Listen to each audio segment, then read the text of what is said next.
Dalawang bangkay na lalaki ang natagpuan sa magkahiwalay na lugar sa La Union at Laguna. Saksi, si CJ Torida ng GMA Regional TV. Wala nang buhay, sunog ang katawan at may mga sugat sa ulo at hita.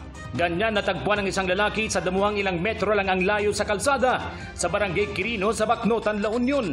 Nadiskubre ang bangkay ng 21 anyos na biktima matapos makita ng isang truck driver na iihilang raw sana sa lugar.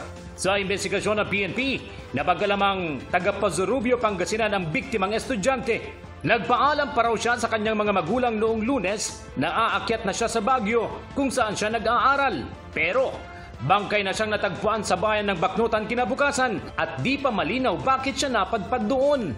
Sa inisyal na investigasyon, hinihinalang pinukpok ng matigas na bagay sa noo at ulo ang biktima. Nakitaan rin siya ng mga sugat sa hita na hinihinalang sinaksak ng ice pick. We are encouraging yung parents na mag-conduct ng autopsy kasi para malaman natin yung talagang cause of death.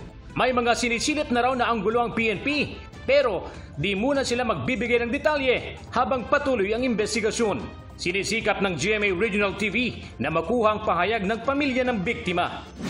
Sa Santa Cruz, Laguna naman, isang lalaki rin ang natagpuang patay at palutang-lutang sa Pagsawitan River. Di patukoy ang pagkakakilanlan ng lalaki na nakasuot ng long sleeves at maong na pantalon. Ayon sa mga pulis, isang street dweller ang lalaki na palaging namamataang pag-alagala sa lugar. Lagi rin siyang namamataang naghuhugas ng kamay sa ilog pagkatapos mamulot ng basura. Habang inaalam ang kanyang pagkakakilanlan, nananatili muna ang kanyang labi sa isang punerarya sa naturang bayan. Para sa GMA Integrated News, CJ Torida ng GMA Regional TV, ang inyong saksi. Mga kapuso, sama-sama tayong maging saksi. Mag-subscribe sa GMA Integrated News sa YouTube at para sa mga kapuso abroad, samahan niyo kami sa GMA Pinoy TV at sa www.gmanews.tv.